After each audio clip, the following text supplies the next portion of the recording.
Dobrý den, dámy a pánové, já vás vítám u dalšího dílu Avant podcastu. Moje jméno je Michal Brotánek a dneska jsem si pozval do studia Honzu Krejzu, který je spoluzakladatelem Vero fondu, Vero podfond ČSEF Aqua. Vítej, Honzo. Ahoj, Michale. A dneska jsme se setkali na takový zajímavý téma, protože se budeme bavit hodně o energetice, věřím, že to tak bude. A první takový klíčový dotaz vlastně, co to ten fond znamená a hlavně, jak jste se potkali. Ty jsi spoluzakladatel a vím, že vás je víc, který založili tento fond a rád bych věděl vlastně ten prapočátek toho, jakým způsobem jste to dávali dohromady. Tak jestli nám k tomu můžeš říct blíž. No tak ten začátek je asi rozdělený na dvě části. Já s Pavlem Němcem máme zkušenost s Avant investiční společnost už leta v rámci správy jiného fondu. A druhou tou částí je Karel Hošek, Jarda Ďuriš, kteří vlastně mají Vero Holding jako energetickou skupinu. A známí nás dali dohromady v tom smyslu, že kluci z Vero Holdingu financovali dluhově svoje aktivity v rámci energetiky, stěžejně se ze začátku zaměřovali na vodu a nás jako oblast vody a investování do vody moc zajímala a slovo dalo slovo a dohodli jsme se na tom, že vlastně připravíme fundraisový SICAV, který by mohl tu jejich činnost efektivnit nebo umocnit, bych to nazval. Tomu rozumíme, ty jsi se dotkal toho, že vás zajímala ta voda, to znamená, co s tou vodou a v tom názvu je Aqua, Ano. což je voda, ale je tam i v rámci toho podfondu ČSEF Aqua. Tak ČSEF je Československý energetický fond, tak to je jako pro vysvětlení a Aqua skutečně ta prvotní myšlenka i to prvotní zacílení toho fondu bylo na vodohospodářský celky, což znamená buď získávání nebo stěžejně recyklace odpadových vod pro jako provozy s vysokým objemem vody, jako jsou bazény, lázně, papírny a jiné celky. A to prvotní zacílení bylo, to je core business, kterému se jako Vero Holding věnovalo leta a vlastně hledali jsme ty alternativy energetického využití jako protože i v rámci toho zpracování vody se hodně pracuje s teplem, což znamená, že jako to byla ta prvotní myšlenka, proto ten podfond nese označení Aqua. Super pro posluchače, si myslím, že se vysvětlila minimálně tato odnož, to je Aqua. Já, když jsem přišel do Avantu, tak samozřejmě jsem viděl Aqua, mně se to jako líbilo, jak to je. Můžeš aspoň teda vlastně tu recyklaci nebo tu úpravu té vody trošku popsat, protože to je jedna ze součástí těch aktiv toho fondu a pak by bylo dobrý, aby jsme se podívali vlastně na další ty aktiva a případně zaměření toho fondu. Určitě. Tak vlastně tou velkou zajímavostí pro nás, když jsme se o tom tématu vody bavili, tak bylo to, že ty společnosti, které provozují ve velkém objemu vodu, tak mají vlastně předpis na to, že tu vodu standardně berou z nějakého lokálního vodovodního řadu, někdo má samozřejmě vlastní zdroje a vypouštějí typicky do veřejné kanalizace a za obě ty služby platí. A to je jako jedna část, ale tou druhou a mnohem jako podstatnější částí, ve finále se ukazuje, že podstatnější, je to, že tu vodu čistou, kterou berete z řadu, tak máte třeba v teplotě kolem 7-8 stupňů, zatímco provozy typu lázní a bazénů, které dohřívají vodu na úroveň třeba 23 až 25 stupňů, tak ji v téhle teplotě vypouštějí do kanalizace a dochází tam k velkým energetickým ztrátám. Takže i ve fondu jsou vlastně dneska dva takovéhle provozy, je to bazén města Jihlavy a provoz v Lázních a vlastně na instalování technologie, která umožní použití recyklace vody a vrácení v neposlední řadě v té téměř jako původní teplotě, teda třeba na úrovni někde kolem 22 stupňů, tak přináší vysoké energetické úspory. To je zajímavý, když si říkal, že to bylo takový ta propůvod a samozřejmě i tak se fond pojmenoval, respektive podfond, aby jsme byli přesní. A teď vím, že samozřejmě jsou tam jiná aktiva, jo? Mhm. A myslím, že další, Ano. která souvisí s energetikou. Ano. Jak ty tam vlastně do toho vstoupili? Jako od začátku ta myšlenka, i proto se ten fond jmenuje energetický, bylo vlastně hledat ty příležitosti v oblasti energetiky a velká příležitost se objevila zhruba před těma 3 lety na Slovensku, kdy vlastně vrátíme-li se v čase o 8 let zpátky, tak probíhaly nějaké dotační výzvy na výstavbu bioplynových stanic. Mhm. Ty výzvy asi nebyly uchopeny úplně ideálně v tom smyslu, že tam nebyl kladen důraz na nějakou dlouhodobou udržitelnost toho biznesu a vlastně kluci z Vero Holdingu v tom vidějí velký potenciál v tom, že jsme se dokázali dostávat k relativně mladým bioplynovým stanicím, které po 5 letech požadavku na udržitelnost v rámci podpory, v rámci dotace, tak byly prodávány někdy jako s minimálním použitím, někdy bohužel odstavené a nefunkční, Mhm. ale pro nás v tom byl velký potenciál z toho důvodu, že z bioplynových stanic vlastně dneska lze tvořit zelenou energii, která má nějakou, nazvěme to, garantovanou výkupní hodnotu a pro nás jako téměř jistý biznis z pohledu toho výstupu. Mhm. Pojďme si ještě teda, když jsi se dotknul toho zeleného, já jsem to samozřejmě měl v úvahu, že si to probereme rozhodně dál, protože ESG a zelená a tak dále vy jste vlastně jako fond světle zelený takzvaně. Můžeš posluchačům, divákům jako osvětlit vlastně, co to znamená ta zelená, v čem to je jako výhoda pro fond, v čem to může být výhoda pro investory, aby tohle to jako by rozuměli, proč vlastně to vůbec jako nese to označení ESG, respektive světle zelený fond aktuálně? Já bych to asi zase rozdělil na dva takové myšlenkové proudy. Jednou věcí je to, na co se víc ptáš, což znamená to zacílení na toho klienta, nějaká jako směrnice určující to, jestli ten fond je zelený nebo není zelený. A rozeberu hlouběji, teď vydefinuju tu druhou část, která podle mě je mnohem podstatnější, a to je ten vlastní biznis těch bioplynových stanic, nebo vlastně i těch vodohospodářských celků, protože jako jednou věcí je, jestli na něco mám papír, že jsem zelený, ale druhou věcí je, jestli ta podstata dává jako smysl. Jo. A teď se pokusím to propojit a možná bych to uvedl jako takovým bizarním příkladem, že teoreticky, kdyby v tom fondu byly uhelné elektrárny, tak ještě pořád vlastně ta definice těch směrnic zní tak, že bychom mohli být světle zelení. A dovysvětlím, jak je to možný a proč to tak je. Takže asi prvotně za mě jako skvělý je to, že na úrovni vodohospodářských celků my pracujeme s tím, že se neplýtvá pitnou vodou, že ji dokážeme recyklovat, že dokážeme součástí toho přinést energetickou úsporu, že se teplo nevylévá do kanalizace. Tak to je jako samo o sobě podle mě fajn. A na úrovni těch bioplynových stanic vlastně zpracováváte vstupy, které tvoří jako bioplyn unikající do ovzduší a podporují ozónovou jako díru a v uvozovkách zatížení v rámci CO2. Vy přirozené vstupy do bioplynky v podobě odpadů a nejenom vlastně dřív to zaměření těch bioplynek bylo stěžejně na zpracování vlastně zemědělských odpadů, ať už jsou to různé zbytky vlastně ze zpracování obilí nebo kukuřice a jiných věcí, ale samozřejmě i toho živočišného původu jako odpady od krav nebo od prasat.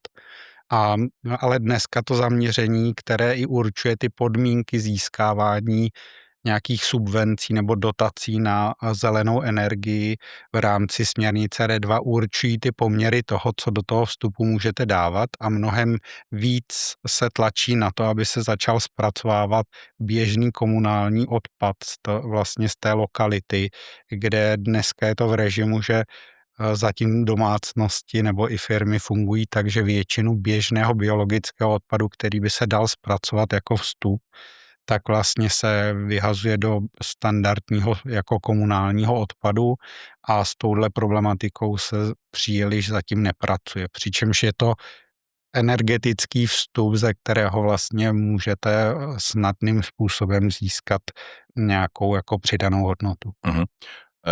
Já ještě se zastavím pořád u toho příkladu, který jsi měl, Ano. aby jsme divákům, posluchačům neutekli tady z toho. To znamená, říkal si, kdyby byl energetický fond zaměřený na jakýkoliv vlastně jako elektrárny, řekněme, byly tam uhelný, tak by mohly být pořád světle zelený. Co je to teda to světle zelený? Takže máme tady směrnici určující právě to, jako ten, řekněme, soulad nebo tu vizi toho souladu s ESG, jako s udržitelností v oblasti environmentu, governance. A vlastně dneska v rámci té směrnice máme 2 články, článek 8 a článek 9, kdy článek 8 hovoří o tom, že vy přijmete v rámci toho fondu pravidla pro měření a vlastně kontrolu těch jednotlivých oblastí toho vlivu na udržitelnost na životní, v našem případě stěžejní životní prostředí. A to, že nastavíte ty pravidla, vám umožňuje se prezentovat jako v našem případě tedy fond splňující ty požadavky článku 8 a můžeme se označit jako světle zelený. Proto jsem uvedl ten, nazvěme to jako bizarní příklad toho, že i kdyby jsme v portfoliu měli uhelnou elektrárnu, tak bychom mohli říct ano, my jsme nastavili metriky a sledujeme ten náš vliv na životní prostředí.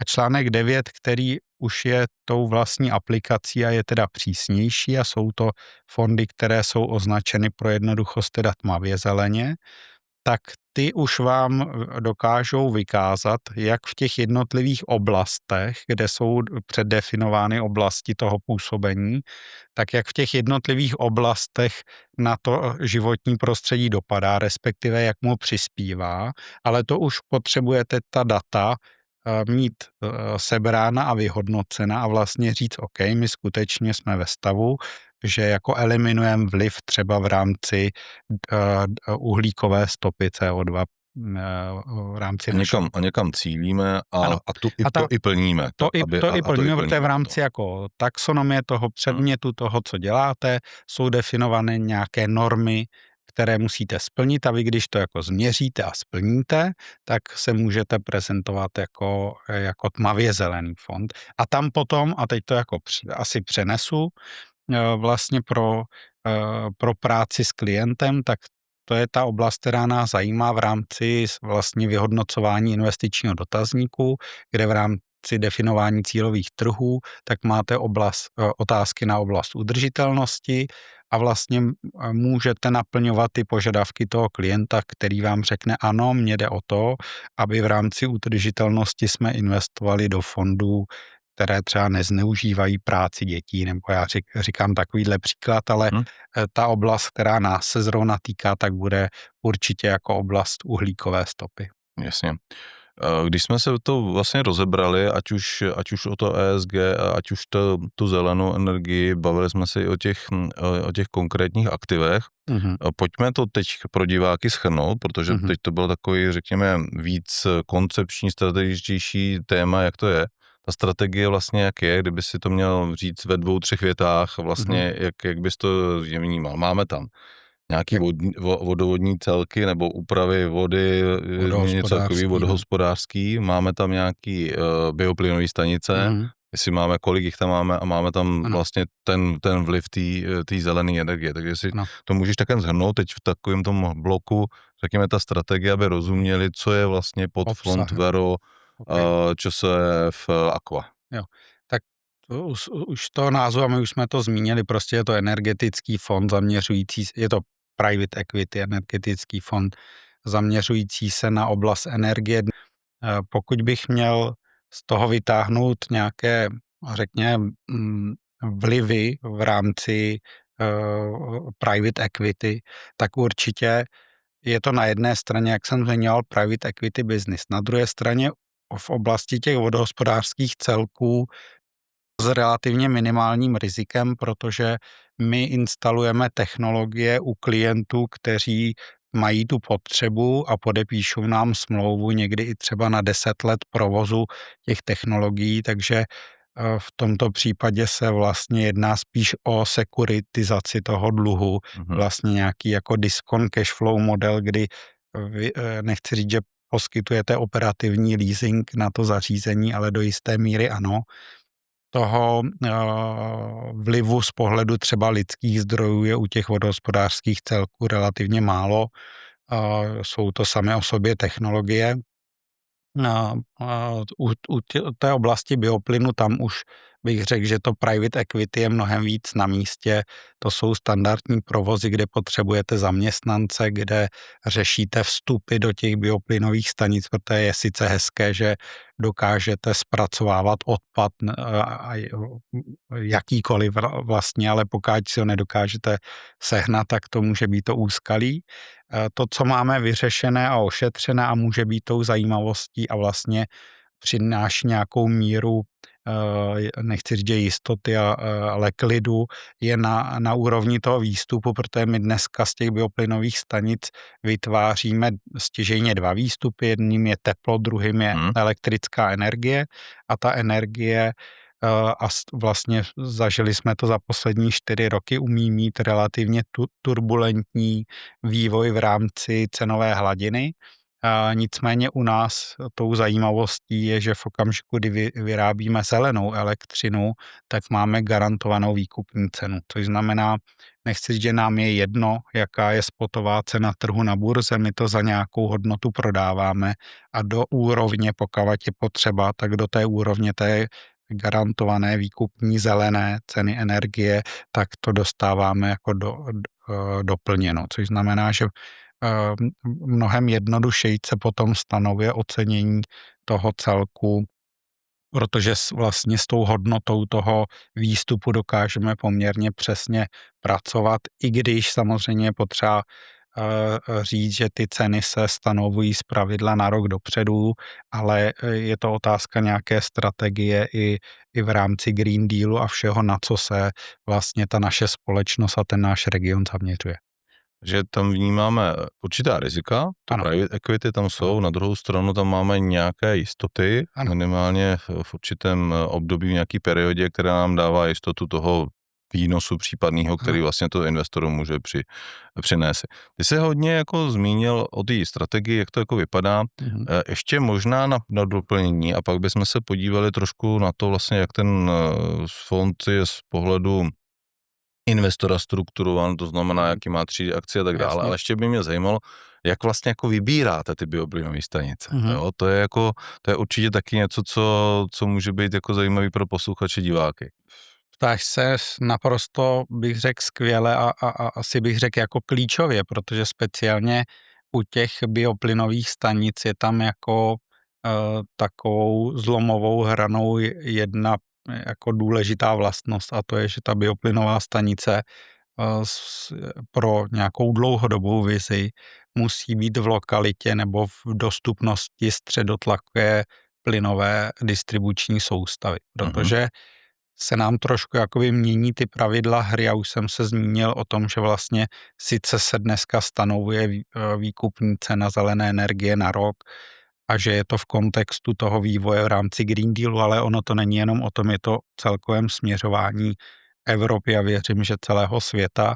A vlastně my dneska se blížíme milníku, kdy to zaměření v rámci Evropy nebude na podporu výroby zelené energie v rámci bioplynových stanic, ale v roce 2027 pravděpodobně dojde k překlopení vlastně toho podporovaného výstupu na biometan, na Mhm. produkci biometanu. Takže my vlastně nebudeme moc spalovat ten plyn, který se sálá z těch odpadů, ale budeme muset ho čistit a vytvářet z něj biometan.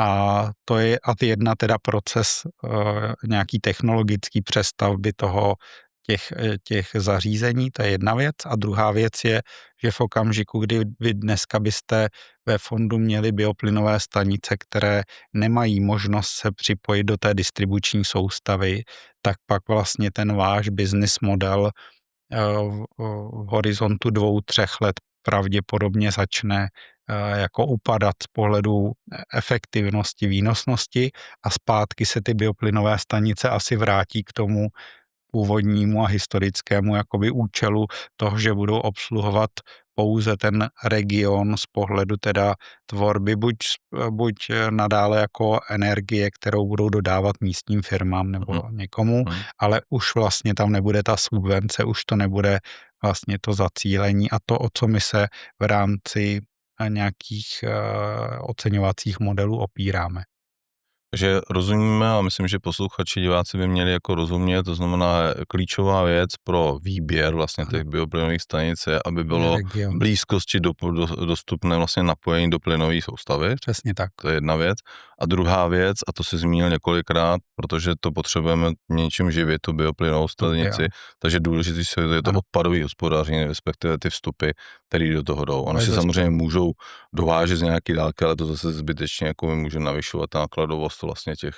Jo a ne, vlastně řekl bych, že si zmínil další z bodů, která je velkou výhodou Vero Holdingu, že jich má někde kolem 12 a kupuje je, tak jak jsem zmínil na začátku, v různých stavech a nese ty úvodní rizika přípravy toho projektu na vstup do vlastního fondu. A do toho fondu se ty bioplynové stanice dostávají až v okamžiku, kdy jsou plnohodnotně funkční, jsou zasmluvněny ať na vstupu nebo na výstupu, což znamená, mají dostatek surovin na zpracování, mají domluvené výkupní ceny na nějaké období, takže ta rizika pro ten vlastní fond jsou výrazně nižší než pro tu skupinu, která jako pracuje mimo jiné na tom, že díky velikosti nebo počtu těch stanic v rámci dneska teda stěžejně Slovenska, ale už pracujeme i na akvizici první bioplynky v Čechách,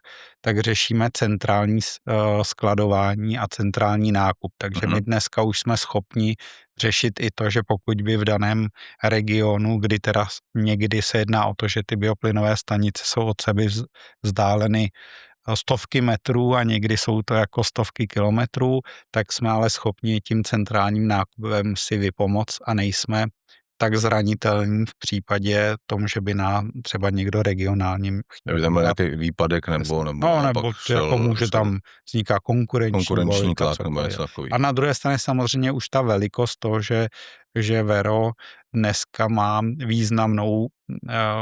významný podíl už na tom vlastním trhu, protože na Slovensku dneska je v provozu někde kolem 100 bioplynových stanic.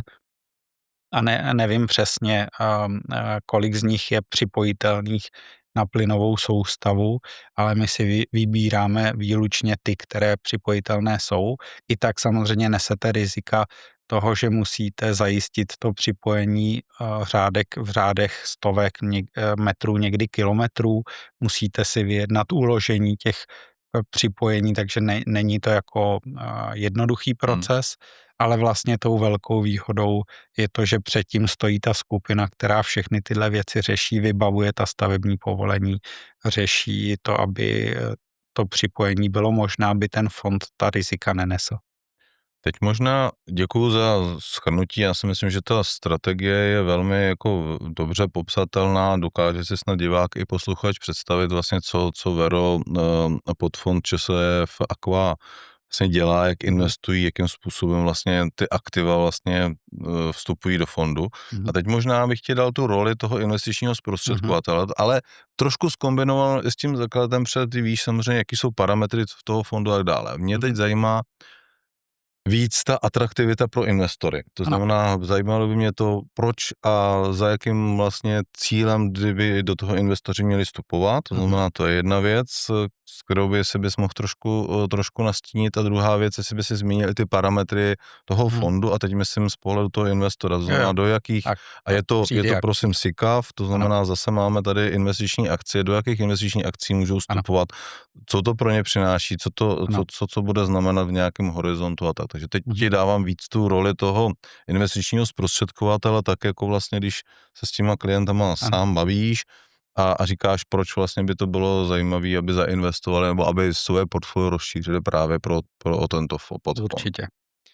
Tak nutno říct, že se stále jako pohybujeme na poli private equity fondů, byť na začátku u těch vodohospodářských celků, jak jsem zmiňoval, tak to možná nebylo tak jako čistokrevný, nebo ta rizika byly natolik eliminována, že tomu tak úplně nebylo, ale dneska to tak je, což znamená dnešní rizikovost na úrovni SRI 6 časem se možná po 5letém období dokáže posunout někam na úroveň třeba 5, ale furt to zůstane jako private equity s běžnýma rizikama podnikání, takže bezesporu to patří do rukou investorům, kteří jsou jako, nechci je nazvat odvážnější, ale kteří nejsou jako ultrakonzervativní. Tak to je první věcí.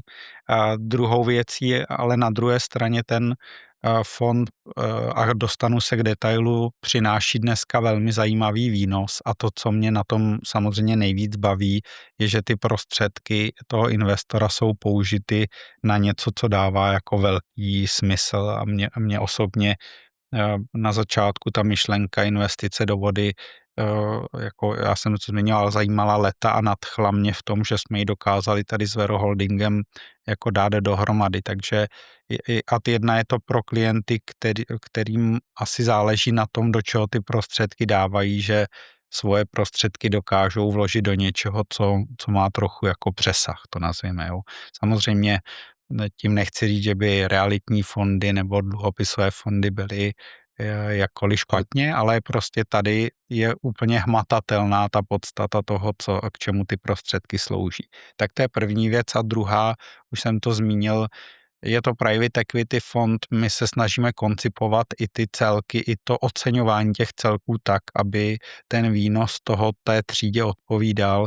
Zatím myslím, že se nám to za ty 4 roky daří, protože ten fond doručuje výnosy přes 10% ročně.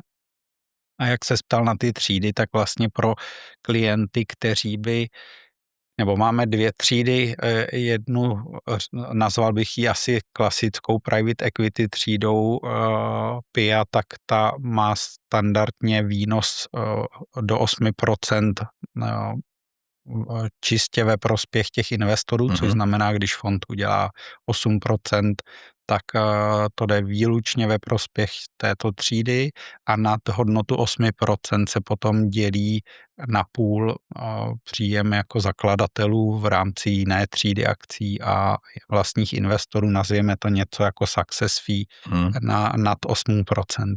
A pro investory, kteří by chtěli v rámci toho private equity přesto získat nějakou míru, nazvěme to jako jistoty, tak vlastně máme v rámci Avantu nastavený přerozdělovací mechanismus a máme k dispozici PRIA třídu, která garantuje 6% jako minimálního výnosu. Do 8% to jde standardně ve prospěch investorů, stejně jako u té private equity třídy a ta v úvozovkách daň za tu garanci na úrovni minimálně 6% je ta, že potom to success fee nebo ten podíl, který odevzdají ti investoři, není 50%, ale je 80%, což znamená, že ten klient třeba pokud ten fond vygeneruje 10%, tak z těch posledních 2% získává jenom 0,4%. Oni ty výnosy jsou vyšší, protože i v obou dvou těch třídách se pohybujeme dneska přes 10% za poslední 2-3 roky. Že to si dokážou asi diváci, případní investoři představit a kolegové ze sítí, který nabízí tento fond, vědí, že to je private equity, samozřejmě je to určitým způsobem energetický fond, jdeme hodně po energetice, to znamená, tohle to může být je zelený, tak tam si to dokážeme asi taky všichni představit. Co konkurence, jak vlastně ta se tam chová? Máme nějaký podobný fond, protože s tím samozřejmě budou jako taky kalkulovat ty zprostředkovatele, když se bude ptát klient a Dobře, tak tady máte nějaký energetický, máme nějaký další bioplynový nebo vodohospodářský fond Mhm. a proti tomu ještě zase důležitý říct, v čem se to liší. Ano. Tak jako asi kdybych se vrátil hodně do historie, tak to, co většina jako z poradců bude znát, tak je vodohospodářský fond nebo fond nesoucí v názvu Aqua od BNP, ale ten rozdíl zásadní byl ten, že to jsou akcie firem, které se věnují vodohospodářství. To je diametrálně jako Mhm. odlišné téma, Mhm. než to, o čem se bavíme. Takže pokud bych měl sahat do konkurence v podobě SICAVu, aby jsme srovnávali porovnatelné, tak je tu řada energetických fondů. Větší část se věnuje oblasti fotovoltaických elektráren a bohužel ne všechny ty příběhy jsou aktuálně úplně šťastné. I vlastně v oblasti České republiky je nově přijímána regulace na podporu vysoce výnosných, to nazveme aktiv, a byla stanovená hranice 8,4% IRR jako výnosnosti, tedy kdy nad tuto hodnotu budou odebrány těm celkům subvence, které doposud byly, a věřím, že to se jako dotkne řady dalších fondů a už teďka je to v ocenění některých spíš veřejně nebo otevřených podílových fondů vidět. Je otázka, jak se to dotkne SICAVů a těch modelů ocenění, které tam jsou. Těch fondů, které by se věnovaly výlučně bioplynkám, tak je relativně málo, já osobně vím o 2. A fondům, které by se věnovaly jako SICAVy vodohospodářství, tak tam v tuhle chvíli mi není jako zřejmý, že by nějaký fond v rámci Mhm. České republiky byl. Což znamená, asi se dá říct, že jsme unikátní z pohledu té skladby. U bioplynových stanic je tam ultimátní ta budoucí vize, doposud to prostě mohlo fungovat na tom, že jste produkovali zelenou energii, ale za 2-3 roky už bude nezbytné produkovat biometan, a pokud ho nebudete produkovat, tak váš oceňovací model jako bude tím značně poškozen. Takže věřím, že i v čase se ukáže, kdo to portfolio jak má postavené a jestli si ohlídal všechna možná, a vlastně jsou to do jisté míry jako legislativní rizika, protože subvence a garance těch výkupních cen je jako do jisté míry by to někdo mohl nazvat jako parazitováním na tom systému, a ne vždycky se každá oblast speciálně na začátku jako obejde bez toho, aby ta subvence tam byla. Já vím, že ty začátky byly složitější, fond byl menší, byly tam jenom ty vodohospodářský celky a tak dále. Když jste začínali a vlastně v tom průběhu toho, řekněme, stavění toho fondu, máš nějaký zajímavý příběh nebo nějakou story, která by upoutala jak posluchače nebo spíš i nadchla vás? Co to jako mohlo přinést? Tak asi řeknu, že ten začátek pro každý z těch fondů je jako křest ohněm, bych to nazval, protože samozřejmě u podpory těch distribucí zpravidla slýcháte to, ano, ten příběh je skvělý, ta myšlenka je super, tak počkejme, až budete mít 100-200 milionů aktiv a ukážete rok, 2, že ta výnosnost, ke které cílíte, tak je tam skutečně doručena, takže tohle je jako důležité i pro všechny vaše budoucí partnery, kteří uvažují o založení fondu, že pokud vlastně ten milník nějakými vlastními silami a zdroji jako nepřekročí, tak ten osud jako bude složitý. A mě asi napadá nejvíc hned ten úvodní, já to nazvu jako kick-off toho fondu, který probíhal ve Žlutých Lázních na začátku září roku 2021 jako ke spuštění toho fondu, a kolegové z Vero Holdingu jak jsou zaměřený prostě na recyklaci vody, získávání, tak přivezli svoji filtrační soustavu, která je vestavěná do takového karavanu, to nazvěme. Hodili tam hadici do Vltavy a čepovali z toho vodu na napití. Jo. Tak to samozřejmě tak bylo to je... pro řadu těch účastníků. Já to pak zažil jako na dalších akcích ještě, tak pro řadu těch účastníků je to jako těžko představitelné a nutno říct teda, že všichni, kdo se napili, tak to přežili, takže jako... takže je to funkční, je to funkční, funguje no, to, teď tak. vidíme sami, že to donáší a přináší ty výnosy, který by mělo. Fond je velký, fungujeme od toho roku 2021, myslím, že to je významný. Když by si měl udělat shrnutí jak pro poradce, kteří by vlastně rádi ten fond zařadili do portfolia svých klientů, nebo i těm klientům, jak bys to velmi jednoduše shrnul, protože jsme v zásadě elaborovali vlastně veškerý ty parametry fondu. O fondu jsme si řekli relativně dost, ale bylo by dobré, aby jsme si trošku k závěru i řekli vlastně, co by bylo to doporučení pro ty poradce klienty. Určitě, tak jako za mě je to jako velmi zajímavý fond tím, co dělá, což znamená, bude to zajímat jako investory, kterým není jedno, kam ty prostředky směřují, ale možná jim jde o to, aby jejich peníze generovaly nějakou zajímavou přidanou hodnotu. Takže mně se nesmírně líbí ten předmět té činnosti. Výnos na klasickou private equity třídu je za mě taky příjemný, prostě 10% plus je něco, co je super, i kdyby to bylo 8-9, tak pořád si myslím, že je to zajímavé.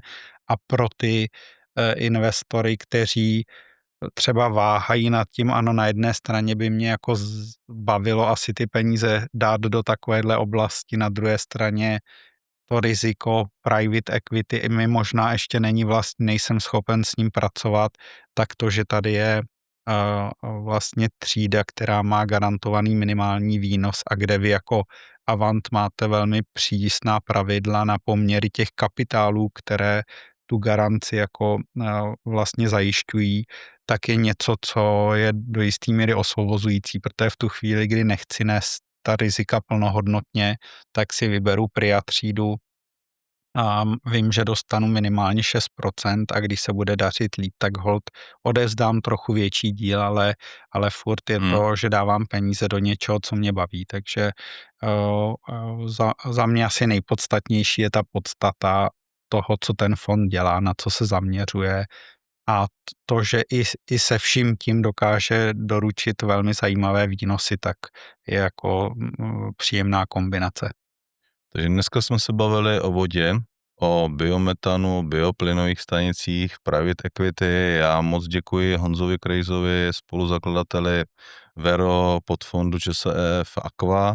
Díky za toto setkání a rád bych vás přivítal u dalšího dílu, to znamená sledujte nás, prosím, vezměte si odběr Avant podcastu, abyste se dozvěděli příběhy dalších a dalších fondů. Díky a na viděnou a naslyšenou příště. Na viděnou, děkuji Michale.